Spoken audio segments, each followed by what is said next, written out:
Bom, vamos para mais uma conversa do Culturalmente. Hoje nós vamos receber uma grande amiga, uma pesquisadora, uma psiquiatra que a gente tem muito contato há muitos anos e que sabemos que ela pode nos trazer muitas coisas interessantes.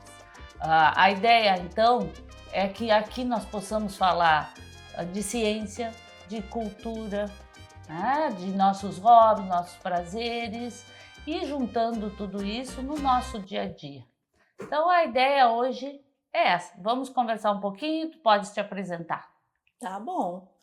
É um prazer estar aqui. Muito obrigada, Carla. Muito obrigada, Salgado, meus amigos de longa data. Eu sou Mireia Susbach, eu sou psiquiatra, fiz mestrado, doutorado e pós-doutorado na URGS, em transtorno de humor bipolar, na psiquiatria molecular. Trabalho no meu consultório, sou cristã, sou anciã da minha comunidade, da minha igreja, e é um prazer estar aqui. Só lembrando, né, cara, nós não nos apresentamos. Carla Bica e Carlos Salgado, nós levamos o Culturalmente. Eu sempre esqueço dessa parte. Então, tá, mas Mi, sabe qual? Mi é o jeito que a gente chama ela, né?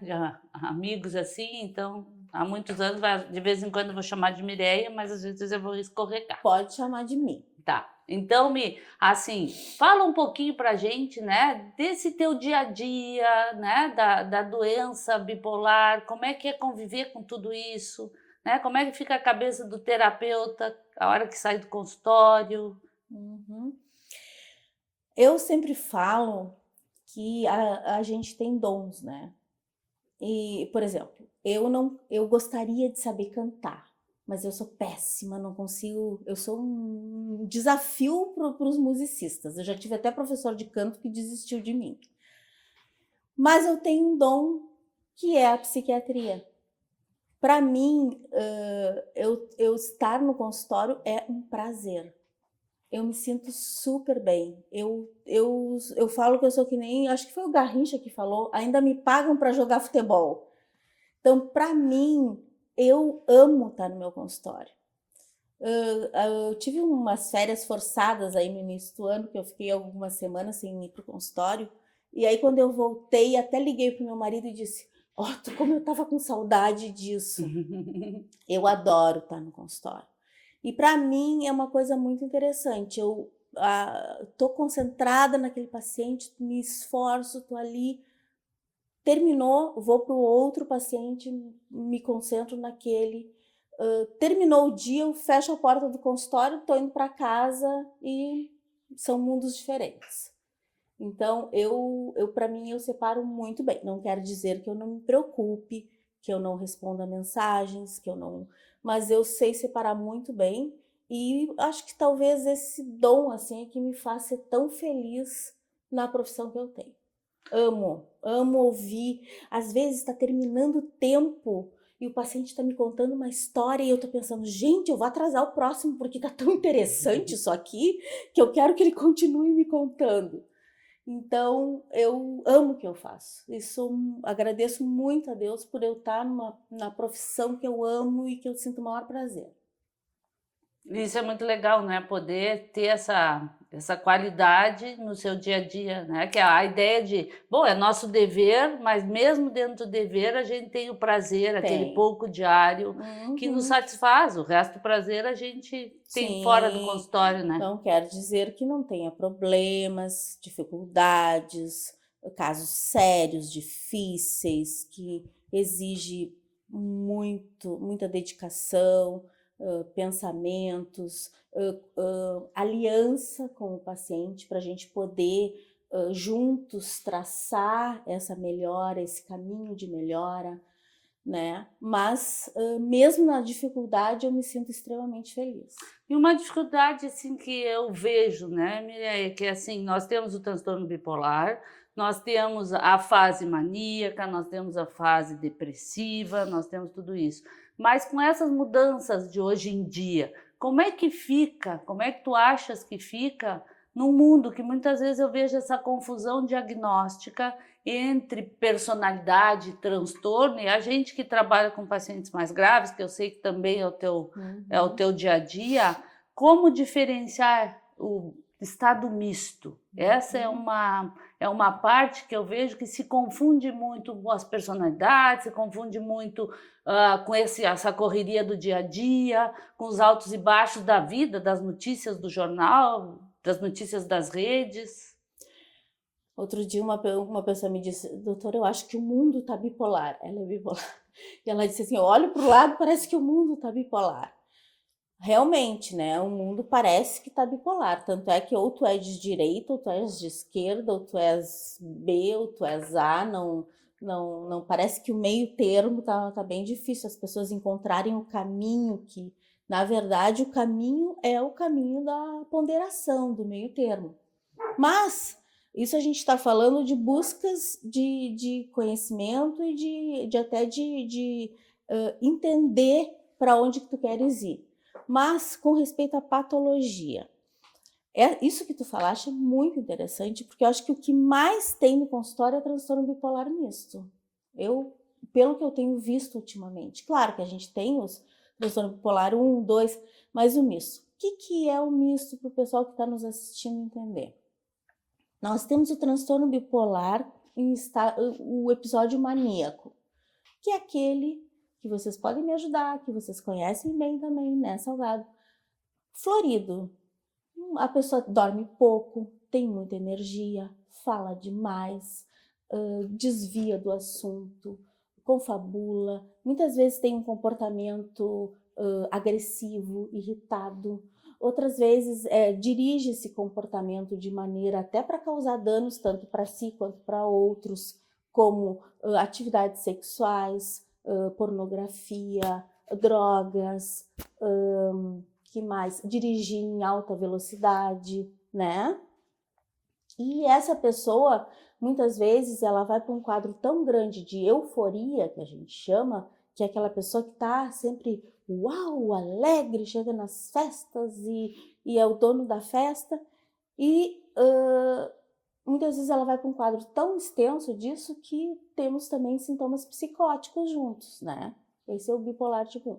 O bipolar tipo 2 não é que ele seja menos grave, não.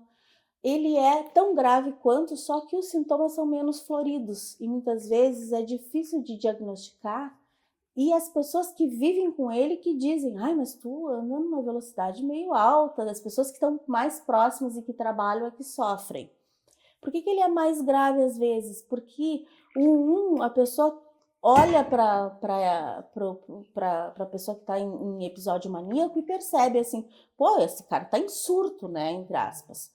E o 2 não, o 2 parece que faz parte da personalidade, só que vai trazendo dano ao longo da vida. A pessoa vai perdendo emprego, ela impulsivamente troca de emprego, está sempre insatisfeita, ela também pode dormir pouco, pode ser irritadiça, então esse é o 2.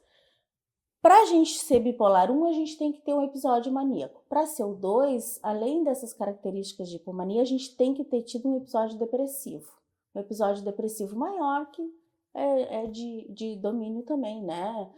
Tristeza, baixa autoestima, perda do interesse e prazer, ou insônia ou hipersonia, enfim.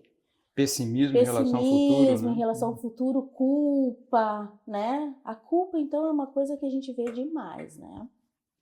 E muitas vezes uma sensação de culpa caricata que não convence ninguém, mas a pessoa está convicta. Exatamente. E é uma culpa que tu olhas assim e pensa, gente, como é que ela pode ter culpa disso? Que é uma situação que visivelmente não há um motivo.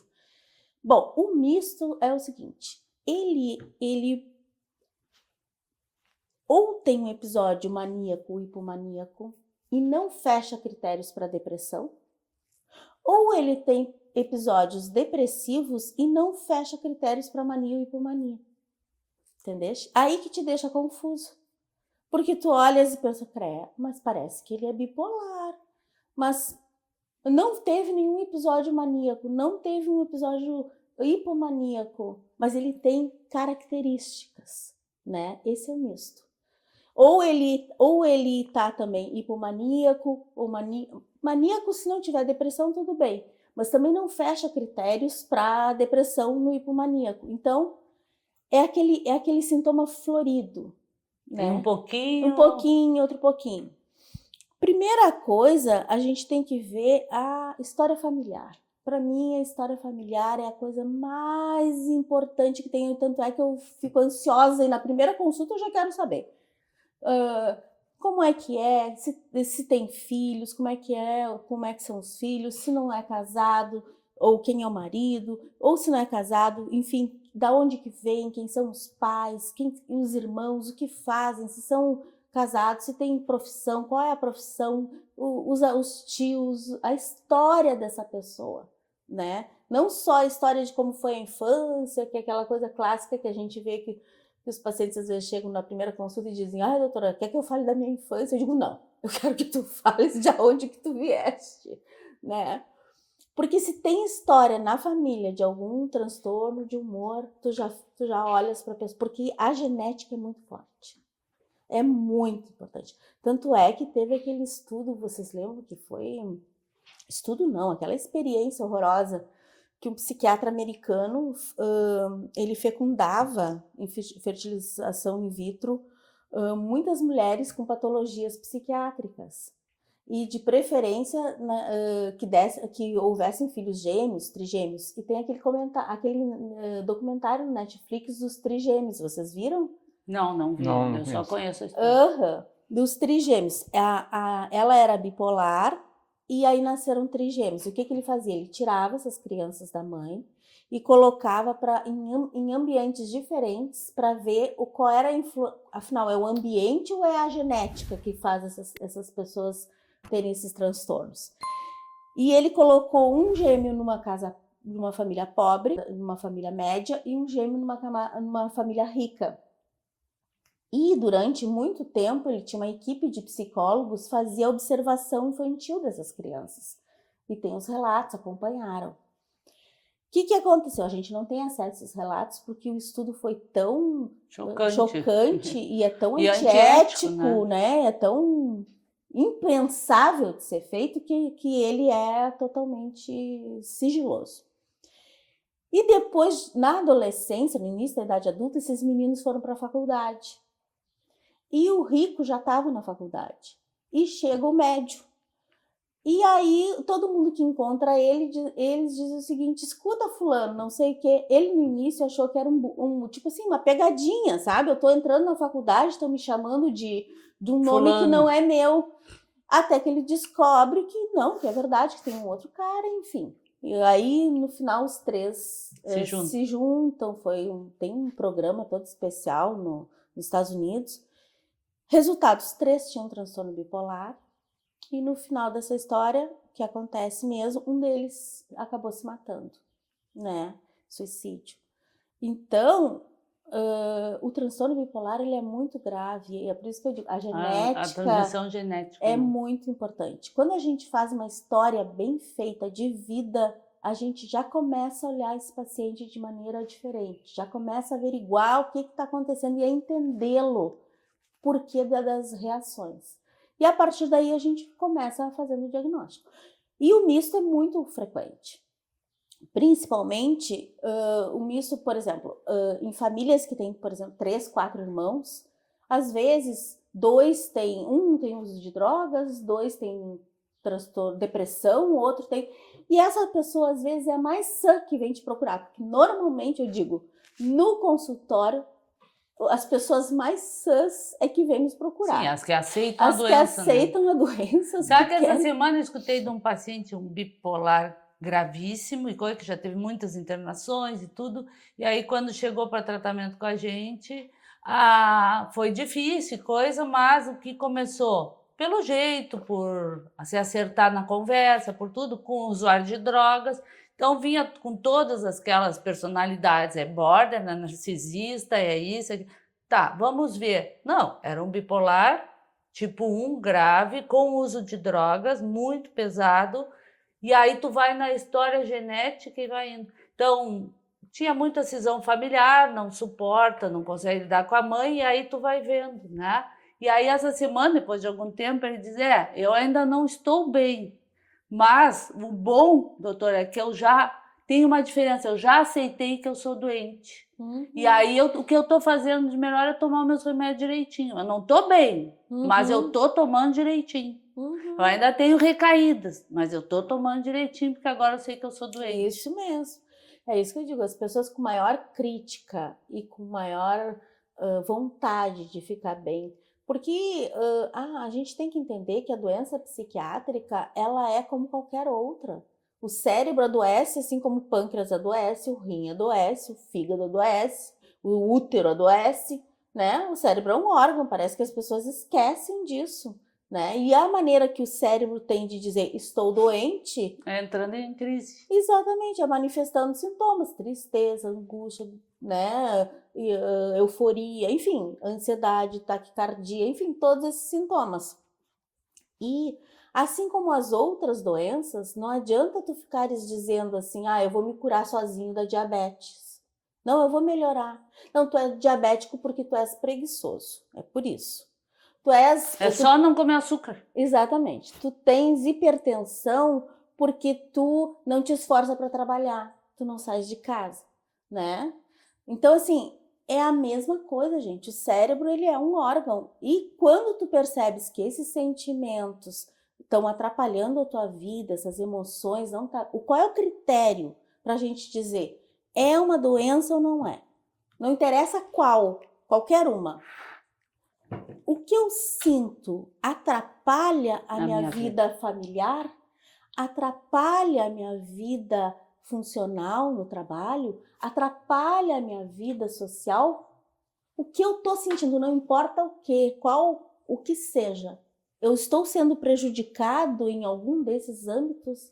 Procure atendimento. E a propósito, né, tá pensando na glamorização, né? Então, figuras da história, da arte, por exemplo, fulano era bipolar, era brilhante, e às vezes parece que somos induzidos a acreditar que o que dava ao indivíduo o brilho, a criatividade, era a doença, e agora está nos colocando diante de uma questão central: se é doença, tem prejuízo.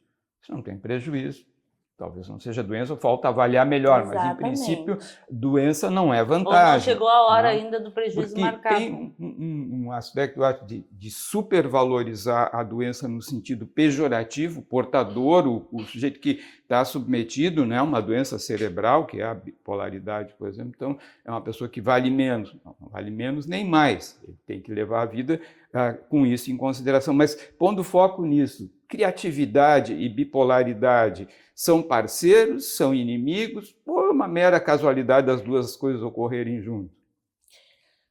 O que a gente vê na história, né, dos artistas, vamos pegar os grandes artistas, normalmente a gente tem ou uma depressão, ou um transtorno bipolar, ou uso de drogas, principalmente os grandes músicos, né? E as comorbidades. Exatamente. Né? Os grandes músicos, 20 e poucos anos, que morreram, né?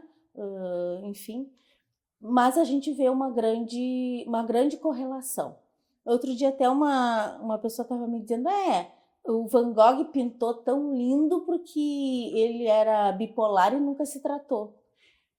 Eu disse, olha, o Van Gogh morreu cedo, cortou a orelha, né? Teve uma vida miserável. Nunca ganhou nada com a arte. Nunca ganhou nada com a arte, porque infelizmente não havia tratamento naquela época. Ele até tinha um bom psiquiatra que fazia o que podia, né? Fazia o que podia, mas infelizmente naquela época tinha remedinho, não tinha medicação. Agora, o que ele faria? Será que ele seria diferente se a gente pudesse transpor o Van Gogh para hoje, né? Pegar um cara fascinante, com uma técnica totalmente diferente. Ver uma pessoa sofrendo é melhor do que ver a arte dela? Ou vale a pena ver a arte sabendo que aquela pessoa está sofrendo, né? Exatamente. E será que ele não poderia ter desenvolvido coisas muito melhores, mais brilhantes? Ou vivido pelo menos mais tempo para produzir. Né? Exatamente.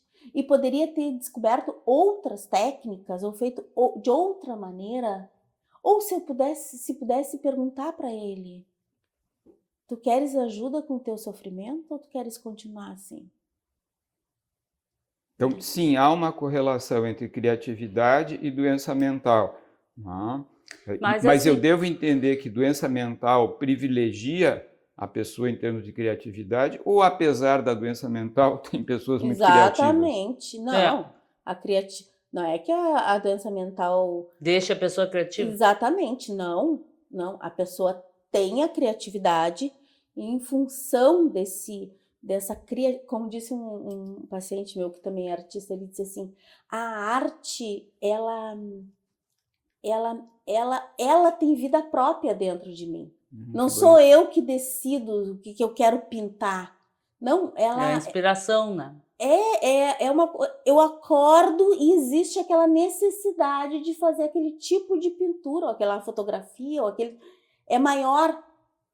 Ela tem vida própria, como se fosse um desejo muito grande dentro de mim, e ele tem uma habilidade fenomenal mesmo.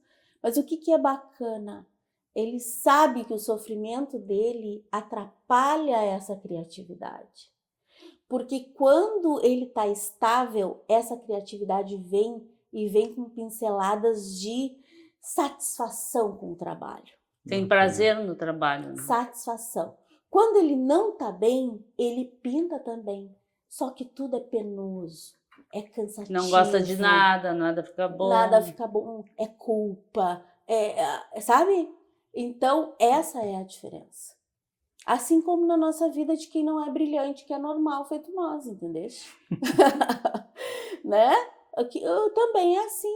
A gente desempenha as nossas funções com muito mais prazer quando a gente está bem. Ou seja, estabilidade do humor é um grande benefício. Instabilidade pode ser fonte de muito sofrimento. Exatamente. E uma dúvida que eu tenho. Primeiro, o Salgado trouxe um pouquinho desta coisa do que é feito, né? Eu estava rindo esses dias porque eu vi uma reportagem, uma dessas coisas de Insta. Bom, o Einstein, coitado, né? O Einstein já teve períodos que ele foi muito bipolar, aí ele virou muito déficit de atenção com hiperatividade. Não, mas agora a última é que ele é TEA também, né? Então, O que é TEA? Transtorno do espectro autista. Então, porque ele não se relacionava bem, porque, bom, né? Então, fica muito difícil falar da vida do outro, né? E falar prospectivamente parece fácil, eu não acho tanto, talvez. Não sei se Einstein é tudo isso ou se ele não é muito mais que isso. Não tem como eu dizer, porque eu não tratei o Einstein, né? Então é fácil a gente usar para a mídia. E na mídia está muito em voga isso. Eu trato pessoas conhecidas, eu já vi, a gente sabe de histórias. Ninguém quer ser bipolar, é muito melhor ser depressivo. A depressão tem mais glamour na mídia do que eu dizer que eu sou um bipolar, que eu tive surtos maníacos, isso eu nunca vejo as pessoas falarem. Mas eu vejo todo mundo fala dos seus episódios depressivos. Isso termina sendo, tu acha, um serviço para a gente, assim, das pessoas procurarem ajuda? O que tu acha disso? Glamourizar sintomas, né, é muito difícil. Apesar de que, agora que tu está falando, eu lembrei do nosso querido Woody Allen, né? Que ele glamourizou de certa maneira e fez um serviço muito bom, né? De nos auxiliar na questão do que ele dizia: eu sou neurótico, eu sou ansioso, eu já fui no meu psicanalista várias vezes. Todos os filmes dele, o tema... Os últimos eram TCC já. Os terapeutas eram TCC. Que legal. Então ele fez... Ele saiu do Vale, foi pro Prozac. Isso, então assim, ele fez um serviço muito grande nesse sentido, né? De colocar as patologias de uma maneira até mais leve, mais engraçada. Agora, no sofrimento não tem glamourização nenhuma, né? O sofrimento liquida com a pessoa, inclusive do ponto de vista de aspecto físico, né? transtorno bipolar, a pessoa que tem transtorno bipolar tipo 1 e que não aceita e que não trata, a gente vê que muitas vezes ela parece muito mais velha do que ela é. Ela fisicamente, ela parece assim, tu vê uma pessoa de 50, 60 anos, tu jura que ela tem 70, 80, né? Por quê? Porque é isso mesmo, o transtorno bipolar tipo 1, que a pessoa não trata e vai se cronificando, é muito sério. Ela se cronifica do ponto de vista cognitivo, do ponto de vista físico também, né? A gente sabe disso. Então, as patologias, elas têm que ser tratadas, tanto a depressão quanto o transtorno de humor, a ansiedade, tudo, de maneira muito séria, né? E não existe glamour em nada. Existe glamour em a pessoa saber o que está acontecendo, se autoconhecer, buscar atendimento e ficar bem. Esse é o glamour, né? Na verdade, o glamour é a pessoa saber, eu sei quem eu sou, eu já tive depressão e eu estou me tratando. Eu sei quem eu sou, eu tive crises de pânico, não saía de casa e estou bem agora, né? Então, essa é a verdadeira... Por isso que a gente tem que promover o autoconhecimento, promover o que são as patologias. Tem estudos que falam que um transtorno ansioso, por exemplo, com crises de pânico, que a pessoa vai no cardiologista, vai nas emergências aí, a pessoa leva 7, 8 anos nas emergências para ter um diagnóstico. Para ter um diagnóstico. Por favor, a pessoa pensa que está morrendo e é grave mesmo. Então, até os colegas também, né? Claro que eu entendo que eles indicam, mas a pessoa não acredita, pois ela sente fisicamente, né? Tudo que tu sente fisicamente, tu pensas que é realmente alguma coisa, porque, mais uma vez, o coração existe como órgão, ele pode dar taquicardia, tudo bem, mas o cérebro não é um órgão e não pode dar esses sintomas.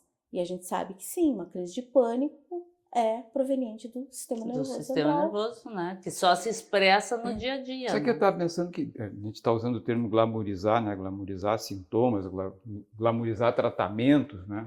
Tem uma palavra um pouco exagerada, glamourizar, mas ser aberto, e algumas pessoas, como tu lembrasse aí do diretor de cinema e ator, o Woody Allen, né, são abertas ao público de contar, olha, eu tenho tal problema, de um jeito dele, né, peculiar de contar, contribui para que as pessoas possam se ver, bom, então isso tem solução, eu também posso ter isso, e não precisa ser necessariamente desmoralizante. Então a ideia da fobia a diagnósticos, né, do medo de passar por um diagnóstico e, portanto, por uma terapêutica, que às vezes é crônica, muitas vezes não é para o resto da vida a pessoa se manter, como em doenças cardíacas, como tu falaste, o diabético faz o diagnóstico, passar o resto da vida tendo que cuidar daquilo, se cuidar bem, vive bem, né? Mas acho que até um dos nossos objetivos aqui culturalmente é mostrar que, bom, doença mental, essa palavra feia, né? Transtornos mentais, eles existem, são frequentes, qualquer um de nós pode estar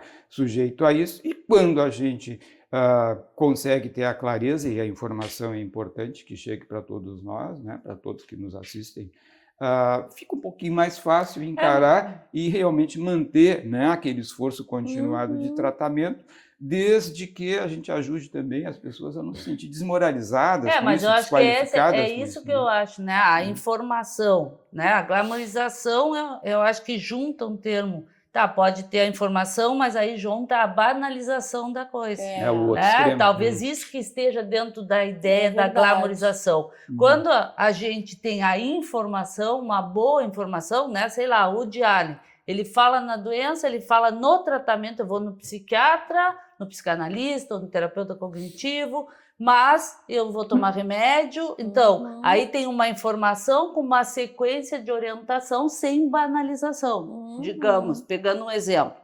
Agora, a gente vê muitas vezes nas redes a glamorização com a banalização. É só fazer isso, né? Os tratamentos milagrosos, é só dar 10 pulinhos que tu tá melhor dessa doença, né? Se tu todos os dias der 10 pulinhos, né? Tô brincando, tô criando uma analogia de brincadeira. Mas isso eu acho perigoso. E o que eu me preocupo muito, principalmente se a gente pensar tudo isso na complexidade que tu estás falando, quando nós colocamos drogas. Então, por que o interesse que eu digo, Mireia pode me falar sobre isso?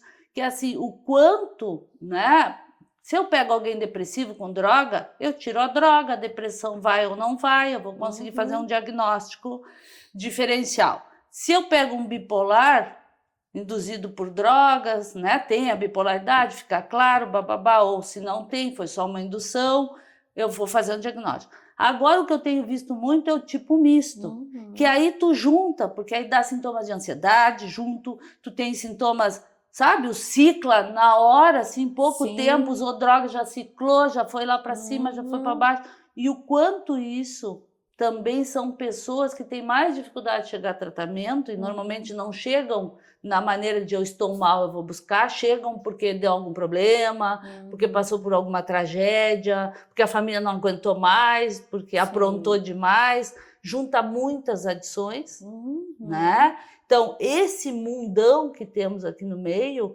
eu vejo com as novas drogas, tudo isso está ficando muito mais difícil de um bom diagnóstico, porque a pessoa precisa muito tempo no estado misto, eu vejo, para que ela compreenda. Sim. Né? Não é muito mais fácil eu saber se eu sou de direita ou de esquerda para eu lidar com o sentimento que eu sou do meio, sabe? Entre 8 e 80 eu vou do 30 ao... Mas aí fica uma dica, né, para as pessoas, que é aquilo que a gente falou, para quando é que eu vou procurar atendimento? É aquilo que a gente falou. Eu estou com prejuízo? Eu tenho prejuízo no meu trabalho? Eu tenho prejuízo em conseguir um trabalho? Eu tenho prejuízo com a família? Eu tenho prejuízo nos relacionamentos? Eu tenho prejuízo em alguma esfera da minha vida? Essa é a dica, né? Porque é justamente isso. Se existe uma depressão com sintomas mistos de hipomania ou mania, é bem difícil, né? Ou se tu existe alguns sintomas hipomaníacos sem um sintoma grave de depressão, claro que é difícil essa pessoa vir buscar. Ainda mais se ela se justifica que a droga, inclusive, ajuda ela a melhorar. Vocês não recebem isso de... Claro, muito. Né? Ah, mas eu uso tal substância e isso me dá um up, eu fico muito melhor, eu produzo. Ou eu uso aquela substância, se eu tô com insônia, eu durmo bem, eu relaxo, daí eu não brigo com a minha família. Daí a pessoa, não, então só um pouquinho, tu tá usando a droga como tratamento, que sem a droga tu terias prejuízo. Então, entende? Então, essa é a Ou a própria família diz, né? Usa um pouquinho, pelo menos quando ele usa isso, eles não ficam assim. Eu lembrei disso, né, das relações, né? Que vale para todos nós, né? E também fora, né? Quando a pessoa percebe, faz um balanço, não, podia estar melhor do que estou bem, mas poderia estar melhor, não fosse, por exemplo, o meu jeito ranzinza, disfórico, enjoado, xarope, né? Acontece com tanta gente, mas às vezes quando alguém que gosta daquela pessoa aponta, né, que isso está atrapalhando, talvez valha a pena ouvir essa pessoa e eventualmente ouvir, né, um profissional que possa esclarecer se aquilo tem significado bastante para tratamento. E se alguém que gosta da pessoa, chega a perceber que há prejuízo, a chance de ter prejuízo é 101%, né? Tem prejuízo. Sim, e uma coisa importante que eu sempre oriento assim, ó, mas como que eu vou falar para essa pessoa? Quando tu é o familiar de referência. Ou amigo, companheiro. Quando que eu vou falar? Aí vai uma dica assim. Primeiro, não fale quando a pessoa está no seu pior estado. Bem lembrado. Não fale. Tu tá vendo, memorize o que aconteceu, né? Anota no celular. Anota o que houve, o dia, tal hora, espera, porque ela vai melhorar, daqui a pouco ela vai ficar melhor. Quando ela estiver bem... Boa dica. Quando ela estiver melhor, bem não, né? Mas quando ela estiver melhor, tu chamas para uma coisa tranquila, um chazinho, né? Em algum lugar, pode ser dentro da casa mesmo, sei lá, mas um lugar tranquilo que estejam só vocês dois. Fale, vocês viram que eu baixei meu tom e até o ambiente ficou mais silencioso? Fale num tom baixo, baixa a tua voz. Olhe nos olhos e transmita, mesmo que tu esteja furioso, porque é difícil, né? A pessoa já aprontou todas dentro de casa, tu quer esganar, mas te controle. Se tu queres ajudar, te controle e fale olhando nos olhos. Diga palavras de carinho, de afeto, e com as palavras de carinho tu introduza o que tu tens para dizer. Essa é a única chance. Se tu falares quando ela estiver em surto, ela não vai adiantar. Se tu gritares, ela vai gritar mais alto. Então, quanto mais baixo e mais no olho tu olhar, melhora as tuas chances de tu ter sucesso na abordagem. Essa é uma estratégia ótima, né? A Mireia, a gente está te explorando aqui, né? Não, mas eu tenho uma pergunta antes. Eu sei desculpa. que tu está indo para o outro lado. Uma pergunta antes. Tem como eu saber, porque a gente tem pego cada vez pessoas mais jovens, já com uso de drogas, e aí tem um momento pior, porque para que tu tires, tu não tem mais a vida, a pessoa ainda nem constituiu uma vida de adulto, Sim. né? Então ela sai de um período de drogas com o seu transtornozinho de humor, sem muito onde se agarrar. Né? Então ela nem chegou a destruir as coisas porque ela ainda nem conquistou. Tem alguma previsão do início da bipolaridade ou do transtorno de humor? Qual é a idade? Né? E como é que a gente está vendo isso? Porque eu vejo crianças hoje que antes a gente não via, a gente não diagnosticava. Isso mesmo. Sim, hoje a gente sabe, é bem mais difícil diagnosticar, mas hoje a gente sabe que existe transtorno bipolar que se inicia na infância, né? Com respeito à adolescência, normalmente a menarca ou ali por volta onde o menino começa na puberdade, essas alterações de humor, elas propiciam o aparecimento de transtornos. Também crises, né? Por exemplo, terminou o ensino médio, não sabe o que fazer, não sabe ou não passou no crises vestibular. vitais, Isso, as crises vitais. Tá? Mas ele pode ser desencadeado em qualquer época da vida, principalmente se a pessoa usa drogas, né? A droga é Ou se passa por traumas. Ou se passa por traumas, exatamente. Mas o mais comum, assim, de aparecer, por exemplo, um estado misto, seria, se é que a gente consegue localizar na vida média dos portadores, qual seria a época? Olha, a gente tem, quando que iniciou... Porque aí vai olhar historicamente faz tempo, né? Isso, a gente volta e muitas vezes a gente viu que iniciou na infância, né? Então, realmente não tem uma idade, essa é a idade do bipolar. Mas os sintomas muitas vezes ficam mais da transição, da primeira menstruação, da puberdade. E depois nas crises vitais. Perfeito. Mas o que eu ia trocar de assunto, ou ampliar o assunto, né? Bom, Mireia, tu anunciaste que termina o consultório, tem lá, claro, né, a respeito às comunicações relevantes do paciente, mas teu foco aí é outro e tu consegue manter. E quais são os outros focos da vida da Mireia Sulzbach, fora do consultório? Meu projeto maior agora, que não é meu, né, é de todo mundo que quiser participar, e, enfim, é trazer para a população justamente a psicoeducação, né? Isso é porque quando tu conheces é mais fácil tu lidares. Quantas vezes os pacientes chegam no consultório e dizem, mas doutora, se eu soubesse o que estava acontecendo comigo, eu já teria vindo há mais tempo. A gente está falando de uma parte significativa das pessoas que realmente querem melhorar, se tratar e não sabem o que está acontecendo consigo. Não tem ideia. O que é isso? O que é isso? Por que eu tenho tanta alteração de humor? Por que de vez em quando meu coração bate forte? Por que eu tenho dificuldade de sair de casa? Por que do nada me vem uma tristeza? Tá tudo bem? Não, e o que é tristeza, e o que é tristeza, o que é ansiedade, o que é depressão. Aí entra a Estação das Emoções, né? Que é um projeto para a comunidade, no qual a gente faz a ação comunitária. São 5 estandes sobre as principais patologias, né? Tipo, exatamente isso, assim, ó. Será que eu procrastino ou eu tenho TDAH? Será que eu me preocupo e tenho medo de tudo ou eu sou uma pessoa ansiosa? Será que eu tenho tristeza ou isso é uma depressão? No meu trabalho eu tô tão estressada, será que eu tô ao ponto de chegar ao burnout?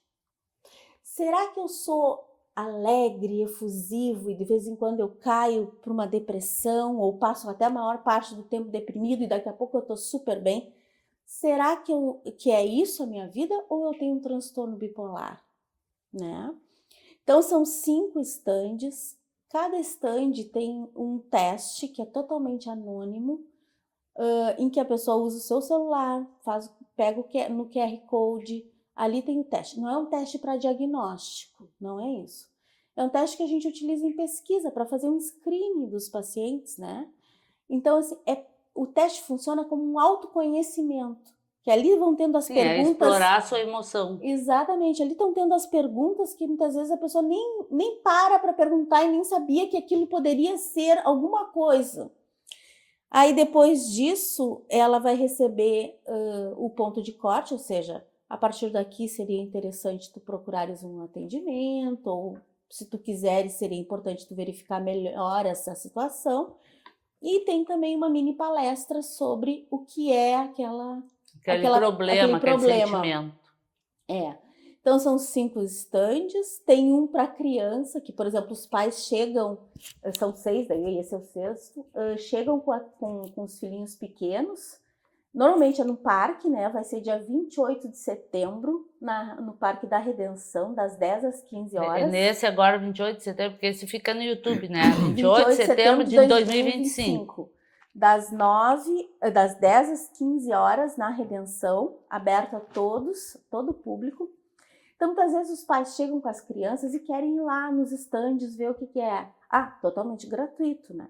E aí, eles deixam as crianças na parte infantil ali, que vão ter psicólogas, psicopedagogas, professores, que vão trabalhar através de jogos as emoções das crianças. Tem livrinhos... na realidade, assim, só para lembrar, né? Nós já participamos de um de apoio, de auxílio, de participação comunitária, né? É um papel nosso. Também é importante para todos os terapeutas. Mas, Mireia, eu não entendi, então. Tu fechas o consultório, né? Então, psicopatologia, em princípio, né? É dentro do consultório, e aí tu me arranja uma atividade na tua folga de vida, que é informar as pessoas para que elas fiquem atentas à possibilidade de estarem sofrendo sem entender o que está se passando.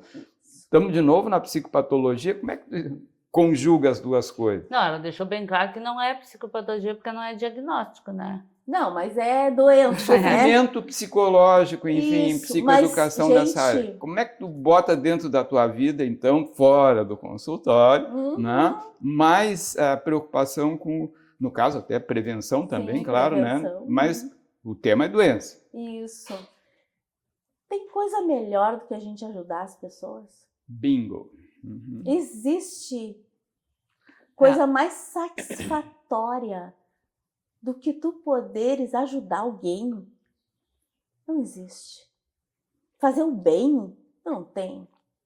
Tem nada melhor. Além de promover a Estação das Emoções, eu ainda treino todas as pessoas que quiserem fazer a Estação das Emoções. Eu treino e disponibilizo todo o material. Eu pertenço à Igreja Adventista e ela dá um apoio tremendo para esse projeto. Então, os médicos que fazem parte, eles estão sempre no Brasil inteiro e agora é um projeto que está se espalhando pelo mundo. Porque falar não existe... Se tem uma isso coisa é legal, que é importante tu contar isso, né, Mireia? Essa tua experiência que foi agora, que tu viajaste. Isso. Eu viajei, a gente de 4 em 4 anos tem uma reunião geral, né, da igreja para traçar novos rumos, novos projetos, ver o que a gente vai fazer. Tudo com o intuito de ajudar pessoas e ao mesmo tempo falar de Deus.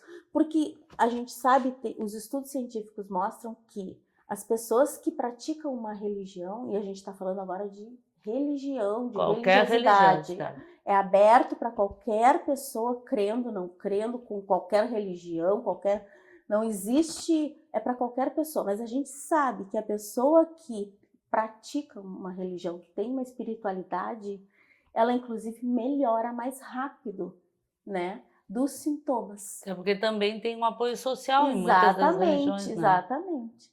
Então, a igreja, ela tá muito aberta para isso, e eu acho que é a igreja atualmente que mais fala sobre saúde mental, porque existe um mito de quem tem fé não precisa de psiquiatra, né?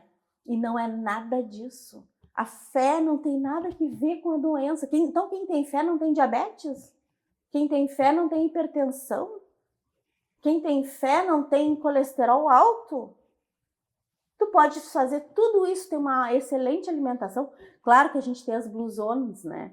Dessas Blue Zones são regiões do mundo no qual as pessoas vivem muito e vivem com saúde. Dessas Blue Zones, tem várias que são comunidades adventistas. Várias. Por quê? Claro, preconizam uma alimentação saudável, exercício físico, que é um dos estandes que a gente tem também. A gente não só fala de patologia, mas a gente fala de coisas simples que podem te ajudar e que hoje as pessoas esqueceram. Beber água, fazer exercício físico, cuidar da alimentação, tomar sol, sair da cidade, ir para um parque, respirar o ar puro. Isso faz muito bem. Quer dizer, eu posso te dizer, então, que fazer o bem, não, Também faz bem. ajudar, te faz bem? Claro, fazer o bem é maravilhoso, é o que é alimento, é vida, é nutritivo. E é divertido, gente? É muito, tudo tem muita diversão, né? Por exemplo, aquela vez que a gente estava junto, né? Foi muito bacana. Aliás, eu tenho que pedir autorização para vocês, mas eu uso muitas vezes a foto para mostrar como é bacana a gente ter pessoas que trabalham na mesma área, que não tem nada a ver com a igreja, mas que se solidarizam com a ideia de que pessoas precisam saber sobre saúde mental. Não, eu acho, né, Mi, que assim, pra gente que trabalha com isso e que gosta de gente, porque para fazer isso bem a gente tem que gostar de gente, gostar de saúde, gostar de tudo isso. É um projeto que nos auxilia em coisas que a gente sabe que são necessárias. Exatamente. Então, ajudar um projeto desses não só é fazer o bem, quando faz bem para a gente e a gente está numa área de Uma coisa provocativa aqui, Mirelle. Bom, então, se eu estou entendendo, crença não é incompatível com ciência. Não. Tu és doutora, pós-doutora. Transitaste pelo pós-doutorado, és uma médica, uma mulher de ciência, né? E és crente em valores como, por exemplo, o conceito de Deus, de religião como expressão de espiritualidade. Sim. Então, repetindo, né? Crer não impede de acreditar em ciência. Não. Uma crença não é a inimiga da ciência. Ao contrário. Quanto mais a gente pesquisa e tenta entender as coisas, principalmente a nível molecular, mais a gente percebe que a gente não sabe nada e que o nosso corpo é realmente algo maravilhoso, algo divino mesmo. Porque cada molécula do nosso corpo tem uma função, cada substância do nosso corpo existe para determinada função também. É sensacional. E para mim é impossível entender esse corpo, estudar a nossa mente e achar que tudo isso foi por acaso. Além do mais, a minha prática diária de confiança em Deus e de entender como Jesus nos cuidou é que me faz ser melhor médica. Porque Jesus, para mim, é o maior exemplo de medicina que existe. O que ele fazia? Ele conversava com as pessoas.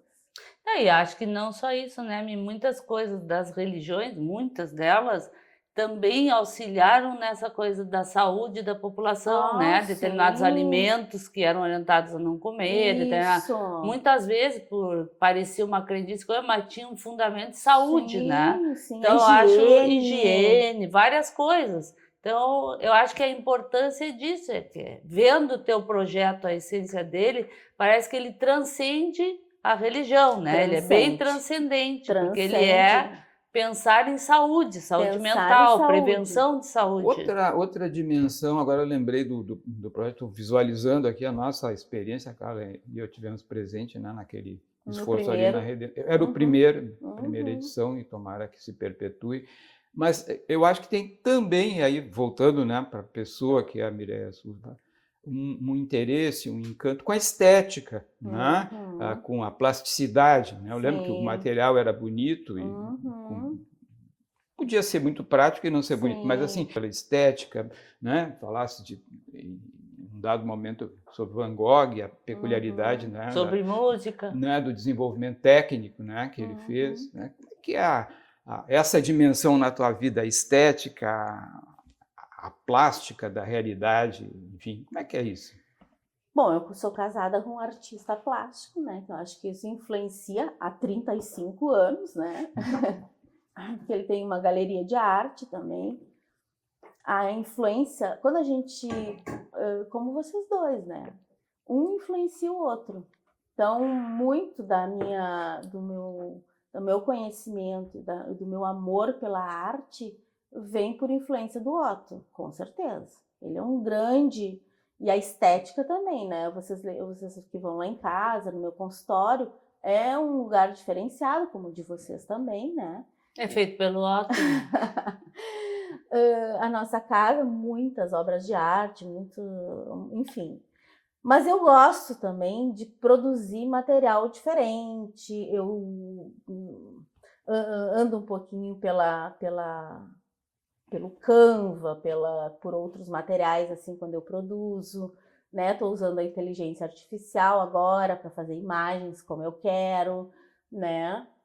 Agora quarta-feira eu vou falar sobre Daniel na Cova dos Leões, para um grupo. E quando eu vou falar, por exemplo, Daniel na Cova dos Leões, eu não vou falar sobre Daniel na Cova dos Leões, simplesmente. Eu vou estudar toda a história de como Daniel chegou à Babilônia e quem eram os babilônios, os assírios, a história de Jerusalém, como é que se desenvolveu essa questão de ele ser colocado na Babilônia, de ter sido escravizado lá. Então, eu pesquiso, como pesquisadora, História. Toda a história, pesquiso os aspectos que eu imagino do Daniel, procuro fazer monto a personalidade, como eu acho que ele era, o que aconteceu naquele momento. Então, toda essa parte escrita eu pesquiso muito e escrevo. E isso não é psiquiatria, né? Não, isso é história. Isso é história. Isso eu adoro.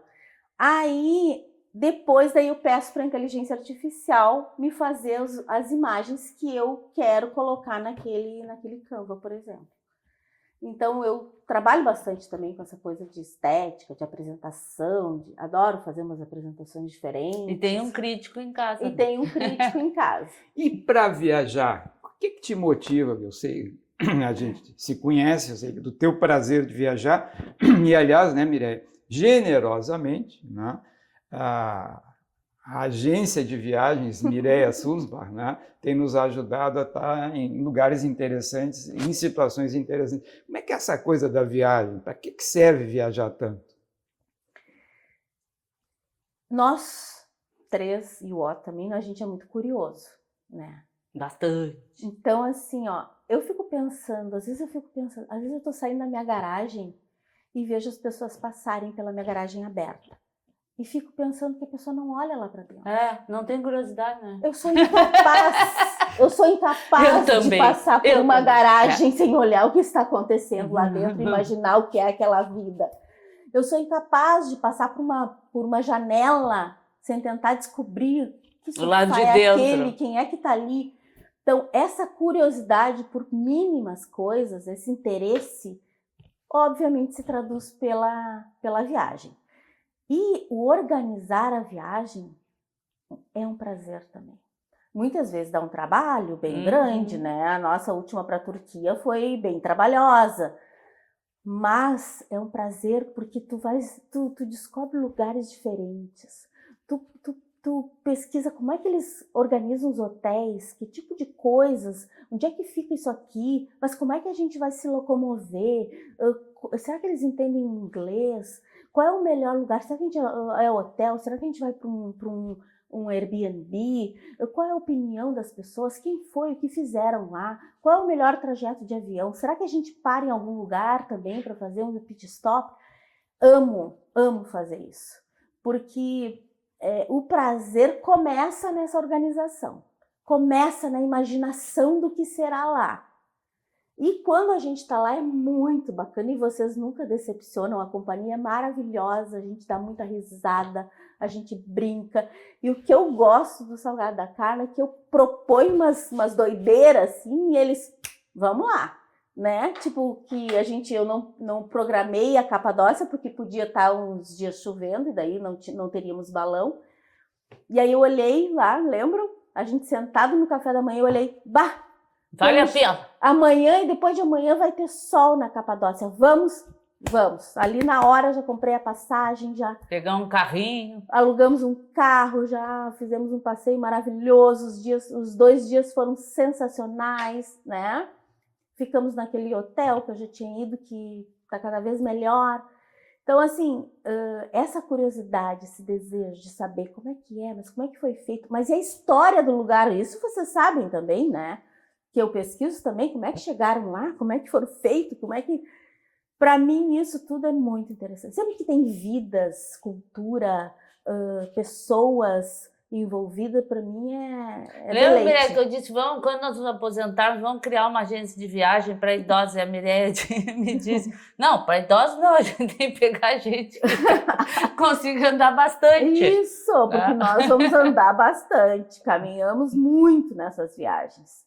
Então, tudo que tem cultura, que tem prazer, que tem alegria. A própria Estação das Emoções, se vocês estiveram lá, o clima é de alegria, de festividade, de sejam bem-vindos, vamos lá, venham aqui, quer fazer teste de TDAH, quer do depressão, mas tu tá indo em tudo, vamos lá, isso aí. É interessante essa receptividade, né? Porque eu contei da experiência minha nas emoções, da Estação das Emoções, e uma amiga que é de outra religião e tudo, ela disse, não, avisa, Mireia, eu também quero participar quando tiver, né? Porque assim, a sensação de estar ajudando, mas se divertir, exatamente. que é o que eu sempre digo, quando a gente se diverte, tudo fica... Exatamente. Né? Mesmo, já quantas vezes a gente já foi a Montevidéu?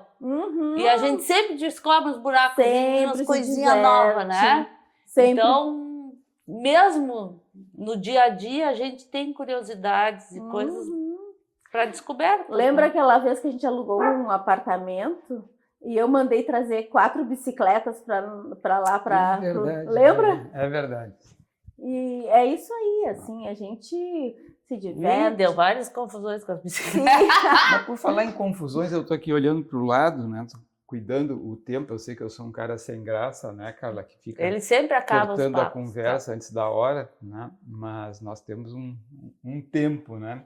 Como é que a gente faria, né, junto com a Mireia, né, um costurado geral desse trânsito, né, que a Mireia generosamente pôde nos oferecer, né, da ciência, da religião, espiritualidade, do interesse preventivo, né, nesse esforço todo, Sim. prazer de viajar e de levar amigos junto. Como é que a gente será que costura isso tudo junto? Tu sabes que eu estava pensando aqui comigo, né, então do papo da Mireia, assim, que nesse círculo que a gente viu a ciência e fomos indo, né, até chegar, toda essa coisa de se divertir, fazendo bem e tudo. Se nós pensarmos nas pesquisas nossas, dependendo das amostras, nós podemos chegar quase 100% de doença mental, né? Então, a doença mental, os transtornos mentais, os problemas de saúde mental, menores ou maiores, atingem quase 100% da população. Sim. Se a gente pensar determinados, né? Atinge criança, adolescente, atinge tudo. Idosos agora com TDAH, né? Que a gente está vendo um percentual bem grande, que é uma doença de neurodesenvolvimento. Exato, e todas não as some, doenças. Né? Não some. Não, e todas as que estão entrando, que a gente está entrando nessa linha do neurodesenvolvimento, Isso. né? E a gente está sempre desenvolvendo até sair deste plano, né? Então, isso tudo, né, de poder ter, acho que essa é a sensação, alguém que lida com assuntos tão difíceis e o quanto, né, nós podemos circular e tentar achar o nosso bem-estar pessoal, né, e quanto descobrir essas coisas boas da vida. E daqui a pouco é bom a mínima coisa a gente curtir, né? Então eu acho que esse passeio que me chama a atenção e que eu gosto, né? A convivência com a Mireia é desse nível, né? De que a gente tem a hora de falar sério, tem a hora de brincar, tem a hora de, né, ter a sua introspecção e que é bom, é um ser completo, né? Que não fica só num extremo, não fica só no outro. Então é bem isso, nós estamos entre direita e esquerda, me parece que o papo de hoje é que tem esse mundo no meio. Nós queremos falar desse mundo, nós queremos viver esse mundão entre os extremos, né? Exatamente. É isso então? Não, o que ela acha? Não, eu achei que a Carla traduziu muito bem. Realmente, a gente, todos estamos sujeitos, né, às alterações de humor, porque o cérebro é um órgão, não é porque a gente também é psiquiatra que a gente não tem. Eu só digo o seguinte, é que a gente sabe mais rápido o que está acontecendo e vai procurar ajuda. Tomara. A maioria. A maioria. Então, essa é a questão. E não precisa, ninguém precisa ter vergonha nem nada, porque as pessoas não têm vergonha de ter diabetes, de ter pressão alta, de ter, né? E nem é glamorizado também. A gente tem que se conhecer cada vez mais, procurar ajuda, seja para qualquer que seja a patologia. Não tem nada de errado, ao contrário, é um sinal de grandiosidade a gente ver os nossos defeitos e ir atrás para buscar ajuda. E nós queremos, como médicos, fazer com que as pessoas entendam que as patologias, as emoções, elas têm solução. Podem não ter cura, mas a gente busca um tratamento e podemos ajudar. O sofrimento tem ajuda, existe ajuda.